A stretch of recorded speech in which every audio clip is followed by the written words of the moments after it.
நீங்கள் பார்த்து கொண்டிருப்பது உங்கள் ஜாஷுவா டிவி. சகல ஜனங்களுக்கும் நற்செய்தி. கடைசி காலத்தில் தேவன் தேடும் வாலிபனா நீ? கர்த்தருக்காக எழும்பி பிரகாசிக்க ஆசைப்படுகிறாயா நீ?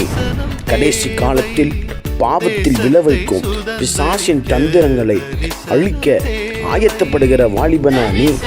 ஜாஷ்வா டிவி மற்றும் தீர்க்க தரிசன சந்ததி சர்வதேச ஊழியங்கள் வழங்கும் தீர்க்க தரிசன சந்ததி நேரம். தரிசனம் தேவை, தெய்வ தரிசனம் தேவை, தேசத்தை சுதந்தரிக்க தரிசனம் தேவை. இந்த நிகழ்ச்சி உங்களுக்கு வழங்குபவர்கள் நாதன் டிம்பர்ஸ் துணை நிறுவனமான நாதன் பர்னிச்சர். Praise the Lord. ஆண்டவரும் இரட்சகருமாகிய ஆண்டவராகிய இயேசு கிறிஸ்துவின் ஈடிய நாமத்திலே உங்களையும் உங்கள் குடும்பத்தை யாவரையும் இந்த வாரத்தில் நாங்கள் சந்திப்பதிலே நாங்கள் ரொம்ப மகிழ்ச்சி அடைகிறோம். ஜாஷ்வா டிவியின் மூலமாகவும் தீர்க்க தரிசன தலைமுறை சர்வதேச ஊழியத்தின் சார்பாகவும் தேவ பிள்ளைகள் யாவருக்கும் அன்பின் வாழ்த்துக்கள். வருடங்கள் தொடர்ந்து 2வது வாரத்தில் தேவனாகிய கர்த்தர் நம்மளை இந்த ஒரு வாரமும் கரத்தை பிடித்து நடத்தி கொண்டு வந்தார். பிரியமானவர்களை, வேத வசனம் விதமாக சொல்லுகிறது, என் நாமத்தை பிரஸ்தாபப்படுத்துகிற எந்த ஸ்தானத்திலும் நான் இறங்கி வந்து உன்னை ஆசீர்வதிப்பேன். நாம் பிரியமானவர்களே, இந்த ஸ்தானத்திலே நம் கர்த்தரை உயர்த்தும் பொழுது அவர் ராஜாதி ராஜா, அவர் கர்த்தாதி கர்த்தர், அவர் ஏக சக்கராதிபதி, அவர் ஆல்பாவும் ஒமேகாவுமாய் இருக்கிறவர், அவர் ஆதியும் அந்தமுமாய் இருக்கிறவர். நாம் தேவத்தை ஆராதிக்கிற எந்த சூழ்நிலை மேலும் அவர் இறங்கி வந்து நம்மளை ஆசீர்வதிப்பார். ஹல்லேலூயா. என்னோட கூட கை கண்களை மூடி ஹல்லேலூயா உமக்கு நன்றி செலுத்துகிறோம்பா, உமக்கு நன்றி செலுத்துகிறோம். உங்க நாமம் உயரணும், மேன்மை அடையணும், பாடுவே பாடுவோம் அல்லேலூயா. உங்க நாமம் உயரணும், இன்று மேன்மை அடையணும், பாடுவே பாடுவோம் அல்லேலூயா. ஹல்லேலூயா ஹல்லேலூயா ஹல்லேலூயா. கைகளை உயர்த்தி ஹல்லேலூயா. யாவே ஹல்லே ஹல்லேலூயா. யாவே ஹல்லே ஹல்லேலூயா. பெரும் காற்றும் அடங்கி போகும், எக்கடலும் வழி திறக்கும், உங்க நாமம் உயற்றும் போது கண்மலையும் கரைந்து போகும். பெரும் காற்று அடங்கி போகும், எக்கடலும் வழி திறக்கும், உங்க நாமம் உயர்த்தும் போது கண்மலையும் கரைந்து போகும். இயேசுவே உம் நாமமே உயரணும். அல்லேலூயா. இயேசுவே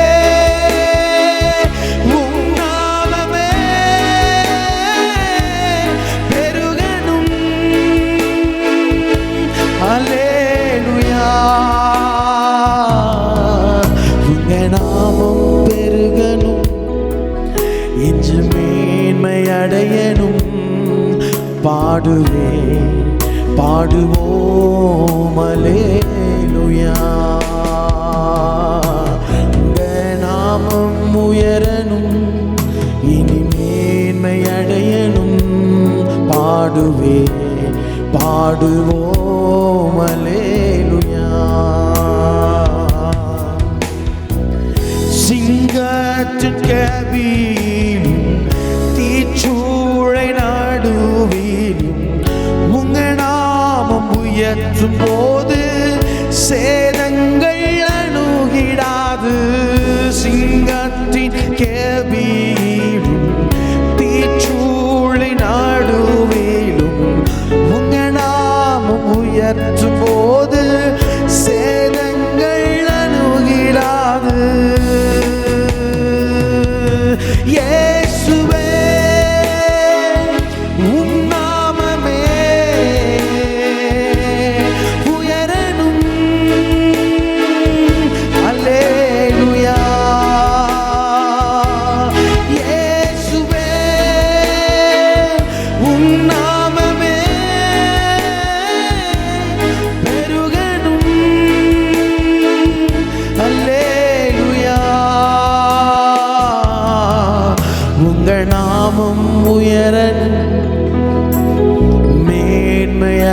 அடையணும் பாடுவே பாடுவோம் அல்லேலூயா. உங்க நாமம் உயரணும் இன்று மேன்மை அடையணும் பாடுவே பாடுவோம் அல்லேலூயா. சிறைச்சாலை அடைப்பதில்லை சங்கிலிகள் நிரந்தரமில்லை உங்க நாமம் உயர்த்தும் போது அஸ்திவாரம் நிலைப்பதில்லை. சிறைச்சாலை அடைப்பதில்லை சங்கிலிகள் நிரந்தரமில்லை உங்க நாமம் உயர்த்தும் போது அஸ்திவாரம் அசைப்பதில்லை. கைகளை உயர்த்தி இயேசுவே உம் நாமமே உயரணும் அல்லேலூயா. இயேசுவே உம் நாமமே பெருகணும் அல்லேலூயா. உங்க நாமம் உயரணும் இன்று மேன்மை அடையணும் பாடுவே பாடுவோம் அல்லேலூயா. உங்க நாமம் இயேசப்பா. இந்த உலகத்துல 30 கோடி தேவர்கள் இருக்கிற இந்த ஜனங்கள் சொல்லுகிற ஆண்டவரே, ஆனால் நாங்கள் ஆராதிக்கிற தேவன் ஆதி மூலமானவர். அவர் அன்றாட தேவைகளை சந்திக்கிறவர். நீ the God Lord Almighty. You are your holy இயேசுப்பா. ஆண்டவரே, இந்த பகல் நேரத்தில் நாமத்தை நாங்கள் உயர்த்துகிறோம். நீர் எல் ஷடாய், நீர் இருக்கிறவராகவே இருக்கிறவர். நீர் ராஜாதி ராஜா, நீர் வரப்போதும் மகிமை உள்ள தேவன் அப்பா. உம்மை நாங்கள் உயர்த்துகிறோம். Price you Lord. இயேசுவே உம் நாமமே உயரணும் அல்லேலூயா. இயேசுவே உம் நாமமே பெருகணும் அல்லேலூயா. என் நாமம் உயரணும். நீங்க மட்டும் உயருங்கப்பா. எங்க ஊழியத்துல, எங்க தரிசனத்துல, எங்க குடும்பத்துல நீங்க மட்டும் இருந்திருந்தா போதும். நாங்கள் ஆராதிக்கிறோம். உம்மை உயர்த்தும் போது சங்கிலிகள் தெரிப்படும். உம்மை உயர்த்தும் போது அஸ்திவாரங்கள் அசைக்கப்படும். நாங்கள் உயர்த்தும் நீ பேசும் நாங்கள் கேட்கிறோம். இயேசுவின் நாமத்தில் நல்ல பிதாவே, ஆமென். ஹல்லேலூயா. Praise the Lord. ஆண்டவரும் இரட்சகருமாகிய ஆண்டவராகிய இயேசு கிறிஸ்துவின் ஈடு இணையற்ற நாமத்தில் உங்கள் யாவருக்கும் மீண்டும் அன்பின் வாழ்த்துக்கள். ஆமென். எத்தனை பேர் சந்தோஷமா இருக்கிறீங்க?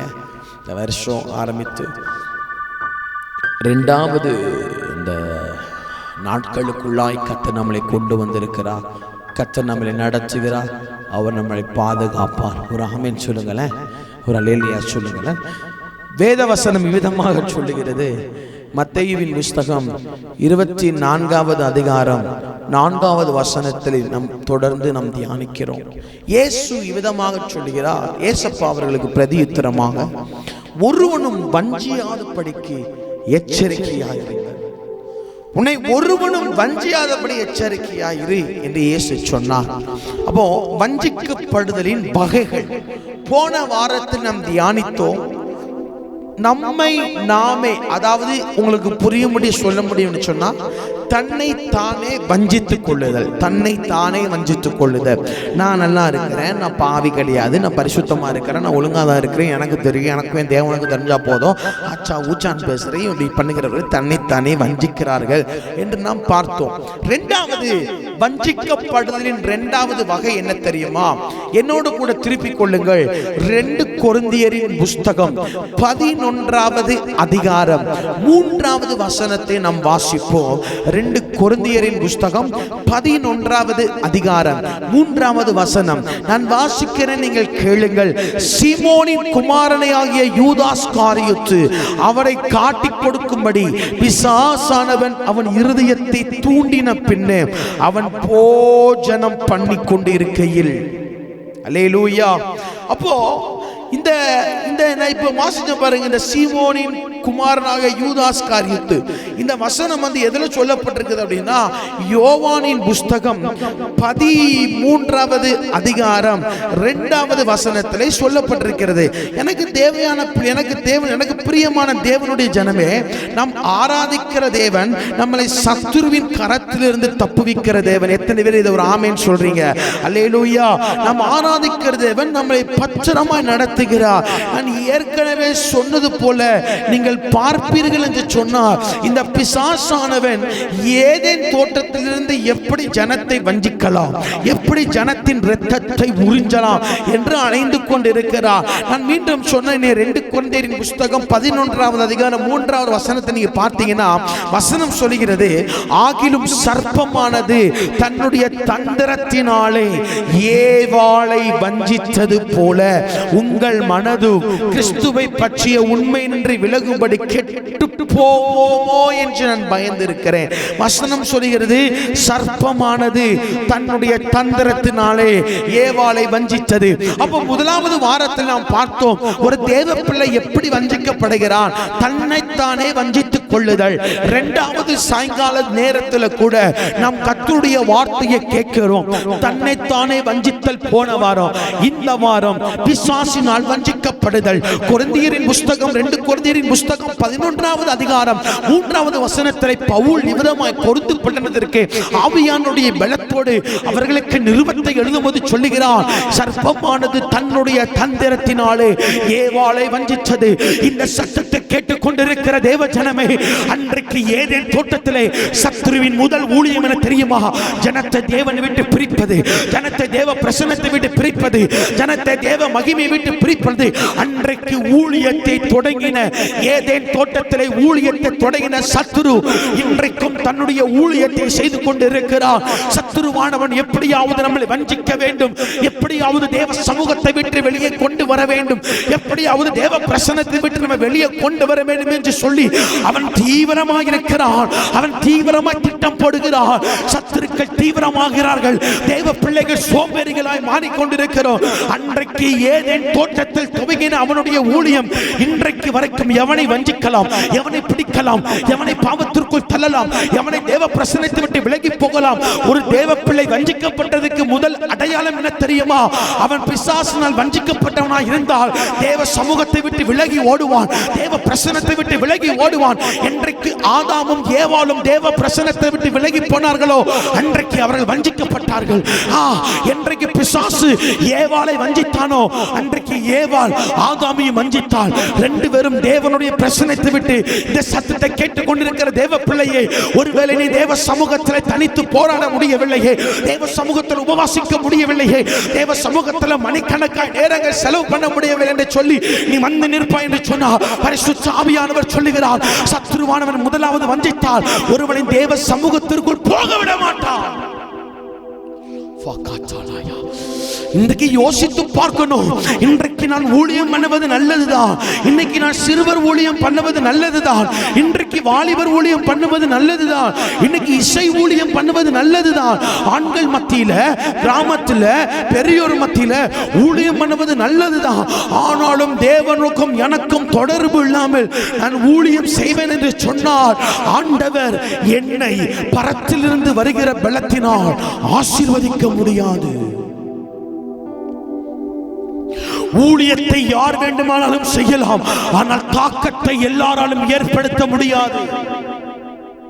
ஊழியத்தில் உள்ள பிரசங்கத்தை யார் வேணாலும் பண்ணலாம், ஆனால் தாக்கத்தை ஏற்படுத்த முடியாது. ஊழியத்தில யார் வேண்டுமானாலும் என்ன ஊழியம் வேண்டுமானாலும் பண்ணலாம், ஆனால் என்னுடைய ஊழியம் ஆத்துமாக்களையும் தாக்காது, வான மண்டலத்தில் இருக்கிற சத்துருவையும் தாக்காது என்பதை புரிந்து கொள்ள வேண்டும். இந்த பிசாசுடைய முதலாவது வேலை இந்த ஏவாளை வஞ்சித்து அவளை தேவ சமூகத்தை விட்டு வெளியே கொண்டு வரணும். ஆண்டவர் மனிதனிடத்தில் கேட்ட முதல் கேள்வி என்ன தெரியுமா? ஆதாமே, நீ எங்கே இருக்கிறாய்? அழைப்பு என்ன? அபிஷேகம் என்ன? உமேல இருக்கிற தேவ கிருபை என்ன? உமேல இருக்கிற தேவத்துடைய அநாதி தீர்மானங்கள் என்ன? நீ எங்கே இருக்க? அல்லேலூயா. முதலாவது சத்துரு மனிதனை வஞ்சிப்பான். பிசாசு எப்படி எல்லாம் மனுஷனை வஞ்சிப்பான் அப்படின்னு கேட்டா ஒரு 3 பாயிண்ட் ஆவியானவர் நம்ம கூட பேசுவார். நீங்க டைரி வச்சுன்னா எழுதி கொள்ளணும் பிசாசுடைய வஞ்சனை எப்படி இருக்கும். முதலாவது திருப்பிக் கொள்ளுங்கள், யோவானின் புஸ்தகம் 13:2. ஏற்கனவே நான் வாசித்து காண்பித்தேன் பாருங்க. யோவான் 13:2. சீமோனின் குமாரனாகிய யூதாஸ் காரியத்து அவரை காட்டிக் கொடுக்கும்படி பிசாசானவன் அவன் இருதயத்தை தூண்டின பின்பு. ஏன் தூண்டினா அப்படின்னு கேட்டா, முதலாவது ஒரு தேவ பிள்ளையை பிசாசு எப்படி வஞ்சிப்பான் தெரியுமா? பண ஆசையினால் வஞ்சிப்பான். பண ஆசையினால் வஞ்சிப்பான். தேவ ஜனமே, வேதம் பணத்தை குறித்து எல்லாம் சொல்லுகிறது. பணம் செலவு பண்ணவும் செலவு பண்ணப்படவும் பணம் தேவை. இந்த உலகத்தில் இருக்கிற எல்லா மனிதனுக்கும் பணம் தேவை. இயேசு கிறிஸ்துவின் கரத்தில் முதற்கொண்டு அவர் வாழ்ந்த நாட்களிலே பணங்கள் இருந்திருக்கலாம். அந்த காலத்திலே பணம் இருந்தது. பணம் எல்லாவற்றிற்கும் உதவும். ஆனால் அதே வேத வசனம் சொல்லுகிறது, பண ஆசை எல்லா தீமைக்கும் வேறாயிருக்கிறது. இன்றைக்கு ஊழியத்தில் ஊழியக்காரனுக்கு பணத்தின் மேல ஆசை வந்துட்டு. பணம் பணம் திருச்சபையில பார்த்தா இன்றைக்கு ஜனங்களின் இரத்தத்தை ஊழியர்கள் உறிஞ்சு குடிக்கிறார்கள். ஜனங்களோ கொழுப்பற்ற மந்தைகளாயிருக்கிறார்கள். ஆனால் இன்னைக்கு சபை நடத்துகிறவர்கள், சபையில பொறுப்பாக இருக்கிறவர்கள், டினாமினேஷன்ஸ் மக்களுடைய பணம் பணம் என்று சொல்லி உறிஞ்சு கொண்டு இருக்கிறோம். பண ஆசை ஊழியத்திற்கு தாங்க நம்ம கத்தக்கூடாது. ஆவியானவர் ஒரு மனுஷனை ஏவனா ஊழியத்தை கொடுப்பான். தேவைகளை கத்தரிடத்தில் தெரியப்படுத்துங்கள், தேவைகளை தேவனிடத்தில் தெரியப்படுத்துங்கள். பணம். இந்த யூதாஸ் வஞ்சிக்கப்பட காரணம் என்ன தெரியுமா? பணம். முதலாவது ஒரு தேவ பிள்ளைக்குள்ள எந்த ஆசை வேண்டுமென வரலாம், பண ஆசை வந்து விடக்கூடாது. அல்லேலூயா. இரண்டாவது, பிசாசு ஒரு மனுஷனை எப்படி பர்சனலா வந்து வஞ்சிப்பான் தெரியுமா? திருப்பிக் கொள்ளுங்கள். 1 தீமோத்தேயுவின் புஸ்தகம் 4வது அதிகாரம் 1வது வசனம். 1 தீமோத்தேயுவின் புஸ்தகம் 4வது அதிகாரம் 1வது வசனம் வாசிக்கிறேன், தயவாய் கேளுங்கள். ஆவியானவர் வெளிப்படையாய் சொல்லுகிறபடி பிற்காலங்களிலே மனசாட்சியில் சூடுண்ட பொய்யருடைய மாயத்தினாலே சிலர் வஞ்சிக்கிற ஆவிகளுக்கும் பிசாசின் உபதேசங்கள். இரண்டாவது சொல்லப்படுகிறது, பிசாசு தவறான உபதேசத்தினால் ஒரு தேவ பிள்ளையை வஞ்சிப்பான். தவறான உபதேசம்.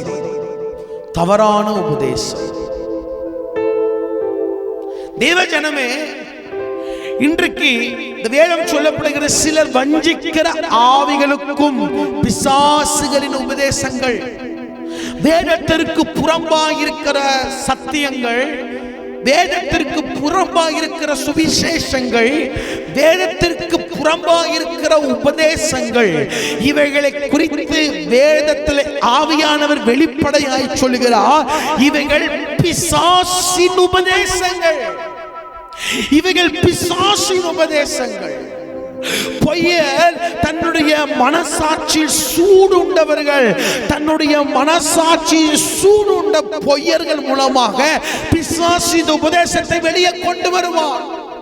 ஒரு தேவ பிள்ளைக்கு எப்பொழுதுமே மனசாட்சி ரொம்ப முக்கியம். உன் மனசாட்சி செத்து போயிட்டுனா சத்துரு உன் மனசாட்சியை ஆளுகை செய்வான். நீ நல்லா யோசிக்கணும் தேவ ஜனமே. உன் மனசாட்சி செத்து போகல நீ எப்படி திரும்ப கண்டுபிடிக்கணும்? ஒரு நாள் தனிச்சபம் பண்ணலனா கூட உன் மனசு குத்திக்கிட்டே இருக்கணும்.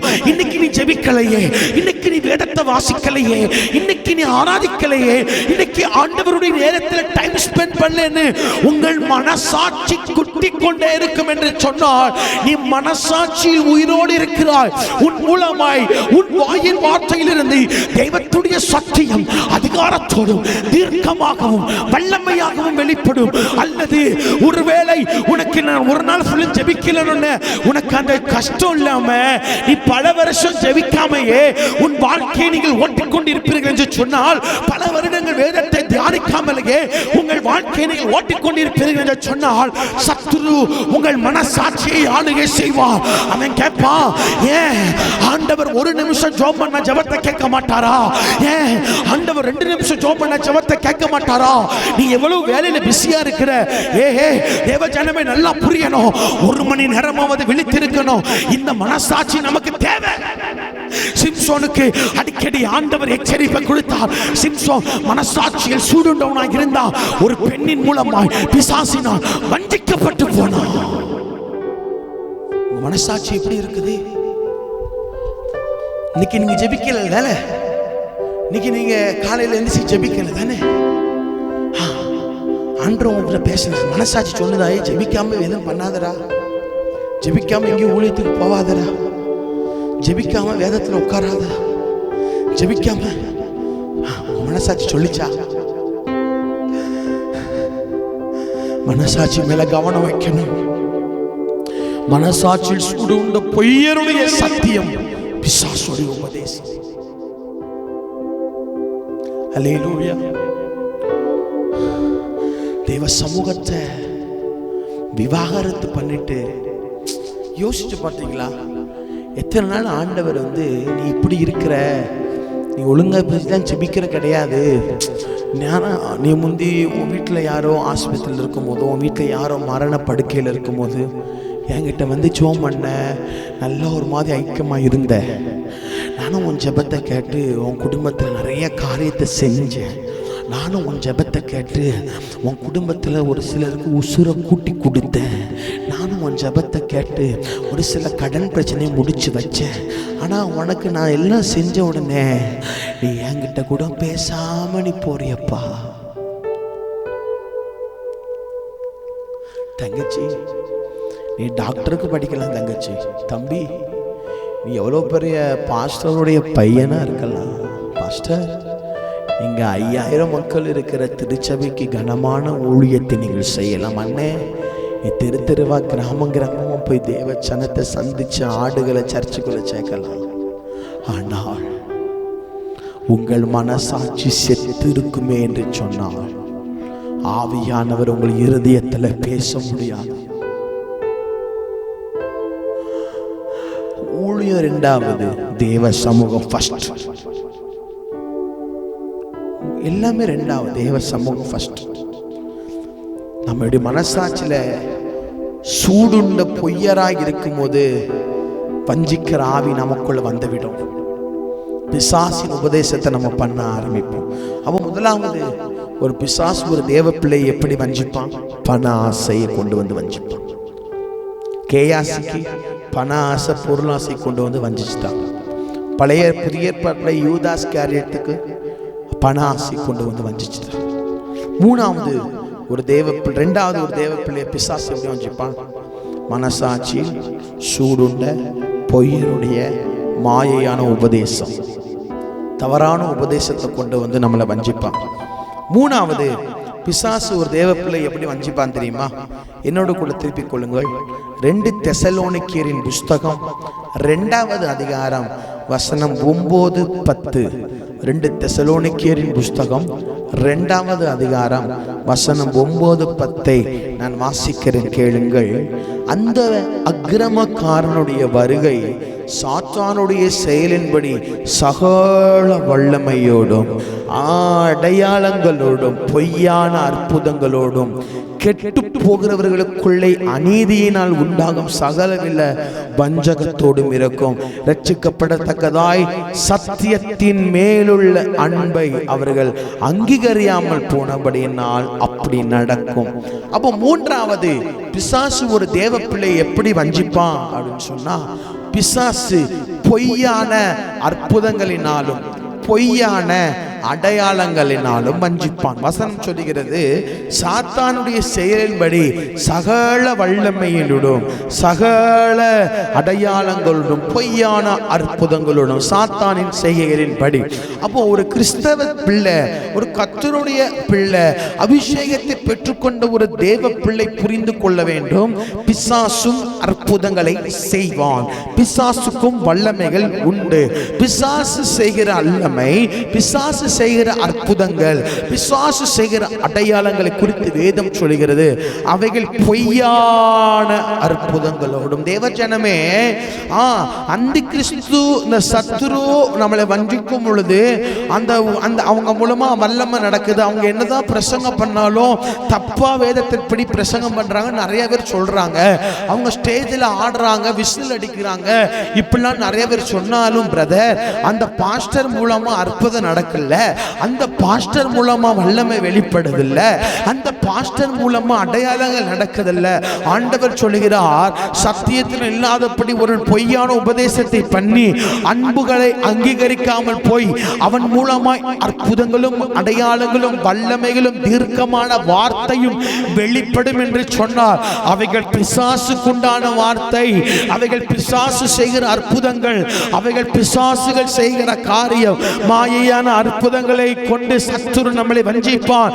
தெய்வீகத்தின் அற்புதம் எது, பிசாசின் அற்புதம் எது என்பதை ஒரு தேவ பிள்ளை கண்டுபிடிக்கணும். கர்த்தருடைய அற்புதம் எது, பிசாசுடைய ஐயா ஆண்டவருடைய விடுதலை குறித்து வேதம் விதமாய் சொல்லுகிறது. குமாரன் ஒரு தேவ பிள்ளையை விடுதலையாக்கினாள், அது மெய்யான விடுதலை. ஹல்லேலூயா. 5 நாள் விடுதலை ஆராதனை வந்துட்டு பிரதர், இல்ல, தெய்வம் ஒரு தில்லு பிள்ளையை தொட்டுனா, தெய்வம் ஒரு ஜனத்தை தொடும் என்று சொன்னால் அவனுக்குள்ள மெய்யான விடுதலை என்பதில் எந்த ஒரு மாற்று கருத்தும் இல்லை. ஆமென், ஹல்லேலூயா. அப்போ முதலாவது வாரத்தில் நம்ம தன்னைத்தானே வஞ்சிக்கிறத வாசிச்சோம், கேட்டோம், படிச்சோம். ஆண்டவருடைய சமூகத்தில் உட்கார்ந்து இன்னைக்கு ஆண்டவருடைய சமூகத்தில் கமாலியலுடைய பாதத்தில் படித்தவனாம் பவுலாம். நான் பவுலாவது கமாலியலின் பாதம், நாம் கர்த்தரின் பாதத்தில் இருந்து படித்துக் கொண்டிருக்கிறோம். ஒரு ஆமென் சொல்லுங்க. 2வது வாரம் இன்னைக்கு பார்த்தோம், பிசாசினால் வஞ்சிக்கப்படுதல். பிசாசு 3 காரியத்தில் வஞ்சிப்பான். 1, பண ஆசையை கொண்டு வந்து வஞ்சிப்பான். 2வது தவறான பொய்யை, மனசாட்சியில் சூடுண்ட பொய்யருடைய மாயையான வார்த்தையினாலே பிசாசின் உபதேசங்கள் மூலமா பிசாசு நம்மளை வஞ்சிப்பான். உபதேசத்தை குறித்து நம்ம ரொம்ப ஜாக்கிரதையா இருக்க வேண்டும். 3வது பிசாசு எப்படி நம்மளை வஞ்சிப்பான் அப்படின்னா, பொய்யான அற்புதங்களை காமிச்சு, பொய்யான அடையாளங்களை காமிச்சு, அந்த ஊழியக்காரனுக்கும் தேவனுக்கும் சம்பந்தமே இருக்காது. அவன் டான்ஸ் ஆடுவான், விசில் அடிப்பான், தப்பு தப்பா பண்ணுவான். அவன் ஊழியத்தில் அற்புதம் நடக்குன்னா வசனம் சொல்கிறது அவன் பொய்யான அற்புதங்களை செய்கிறான். தேவஜனமே, இன்றைக்கு நம்ம 3 காரியத்தில் நம்ம ரொம்ப ஜாக்கிரதையா இருக்கணும். ஒருவேளை நமக்கு பணம் பொருள் வருதுன்னா அதெல்லாம் கர்த்தர் கொடுக்கிறார். கர்த்தர் கொடுக்கிறது என்னுடைய ஊழியத்தில் வருகிற காணிக்கை எல்லாமே நான் செலவு பண்ண ரொம்ப பயப்படுவேன். எவ்வளவு செலவு பண்ணுறனோ அதெல்லாம் என்னுடைய மொபைலில் ஒரு கேல்குலேட்டரில் போட்டு அதை சேவ் பண்ணி வச்சுக்கிட்டேன். ஏன்னு கேட்டால் வருகிற காசு ஒன்றும் நான் சம்பாதித்து வருவது அல்ல, அது கர்த்தர் எனக்கு கொடுக்கிற ஒரு காணிக்கை, கஷ்டப்பட்ட மக்கள் மூலமாய் வருகிற காணிக்கை. அதற்கு நான் பாத்திரவனாக இருக்கிறேன். அதில் நான் வீணாக ஏதாவது செலவு செய்தேன்னு சொன்னால் கர்த்தர் கணக்கு கேட்பார். அப்போ பண ஆசையை குறித்து நாம் ரொம்ப ஜாக்கிரதையா இருக்கணும். 2வது எதிரே நம்ம இருக்கிறோம் சொன்னா தவறான உபதேசம். இயேசு கிட்ட பிசாசு தவறான உபதேசம் பண்றான். நீர் மேல இருந்து கீழே விழும், உங்களுடைய தூதர்கள் தூக்குறாங்கன்னு பார்ப்போம். இப்படிலாம் தவறான உபதேசத்தை கல்ல அப்பமாக்குவேன்னு சொன்னீர்ல, கல்ல தின்னும் அப்படின்னா தவறான உபதேசத்தை சத்துரு இயேசு கிட்ட சொன்னா. இயேசு வசனத்தை வைத்தே பிசாசு ஜெயித்தா. அப்ப நமக்கு வருகிற உபதேசங்கள் பொய்ய, மனசாட்சியில் சூடுண்ட பொய்யான மாயமா இருக்கிறவருடைய அந்த வார்த்தைகள் உபதேசத்தை குறித்து நாம் ஜாக்கிரதையா இருக்க வேண்டுமா? மூணாவது என்னது அப்படி கேட்டா, பிசாசு பொய்யான அற்புதங்களுடன் பொய்யான அடையாளங்களையும் காண்பித்து தேவ ஜனத்தை வஞ்சிப்பான். நீங்க யோசித்து பார்ப்பீர்கள் என்று சொன்னால், ஊழியர்கள் மாத்திரம் இன்றைக்கு அற்புதம் செய்யவில்லை, புறஜாதிகள் இருக்கிற மந்திரவாதிகள் இன்றைக்கு அற்புதத்தை செய்கிறார்கள்.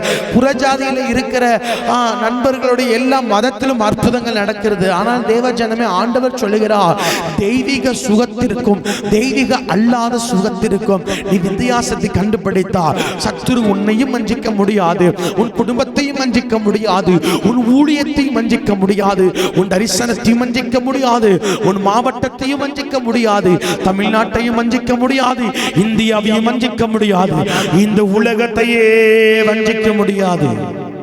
அல்லேலூயா. ஜெபிக்கும்படி அவர் மேலே நிற்போம். வஞ்சிக்கப்படுதல். பிசாசு ஒரு மனுஷனை 3 காரியத்தை குறித்து வஞ்சிக்கிறான். பண ஆசை, இரண்டாவது மனசாட்சி சூடுண்ட பொய்யான மாயையில் இருக்கிற உபதேசங்கள் மூலமா வஞ்சிக்கிறான். மூன்றாவது பொய்யான அற்புதங்கள், பொய்யான அடையாளங்கள், பொய்யான அற்புதங்களை கொண்டு வஞ்சிக்கிறான். ஆண்டவரே, எங்களை வஞ்சிக்க நினைக்கிற அந்த ஏதேன் தோட்டத்திலிருந்து தன்னுடைய ஊழியத்தை ஆரம்பித்த பிசாசு இன்று வரைக்கும் அவன் வேகமாய் எப்படி வஞ்சிக்கலாம் என்று அலைந்து திரிகிறான். இப்பொழுது இயேசுவின் நாமத்திலே எங்களை வஞ்சிக்க நினைக்கிற பிசாசின் வல்லமைகள் கட்டப்படுவதாக.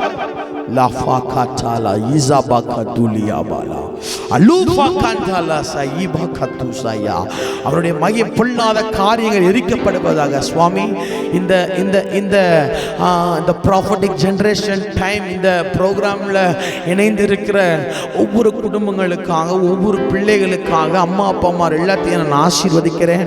அவங்களுடைய குடும்பங்கள் ஆசீர்வதிக்கப்படட்டும். ஊழியங்கள், தரிசனங்கள், எல்லைகள் விரிவாய் மாறட்டும்.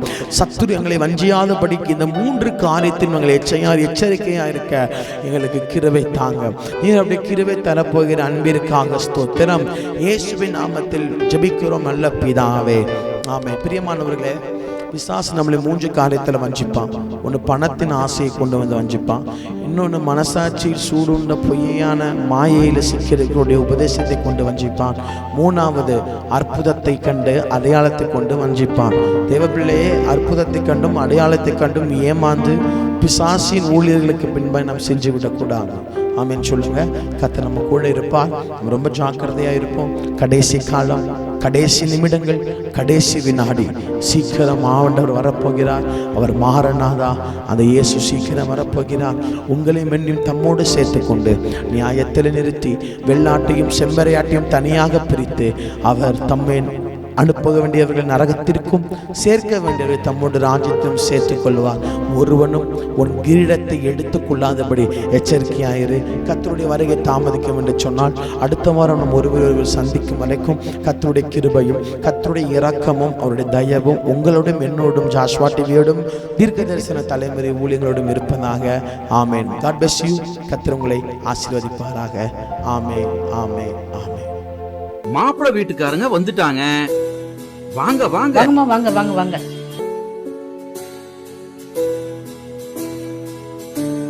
வணக்கம்மா, உட்காருங்க.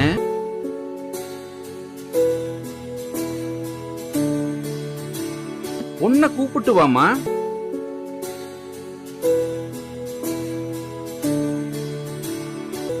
உன்னை பிடிச்சிருக்கா?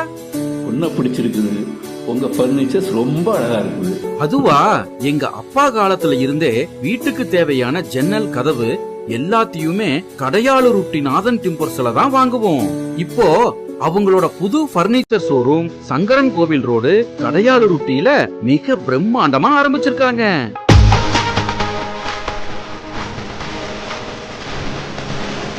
அவங்க கிட்ட நம்ம வீட்டுக்கு தேவையான model furnitures, wood furnitures, dining table, office chair, மர பீரோல், மரக்கட்டில், மெத்தை, அதுபோக எலக்ட்ரானிக்ஸ் பொருட்கள் அனைத்தும் ஒரே இடத்துல இப்போ கிடைக்குது. கல்யாணத்துக்கு தேவையான அனைத்து சீர்வரிசை பொருட்களும் ஒரே இடத்துல வாங்கிக்கலாம். இங்க இல்லன்னு எதுவுமே இல்ல. நியாயமான விலை, கலைநயம் மிகுந்த வேலைப்பாடு, தரமான பொருட்கள். என் பொண்ணு கல்யாணத்துக்கு அங்கதான் சீர்வரிசை வாங்க போறேன். அது என்ன உங்க வீட்டு பொண்ணு, நம்ம வீட்டு பொண்ணு, நம்ம எல்லாரும் சேர்ந்து குடும்பத்தோட போய் எடுப்போம். வாங்க, குடும்பத்தோட போகலாம்.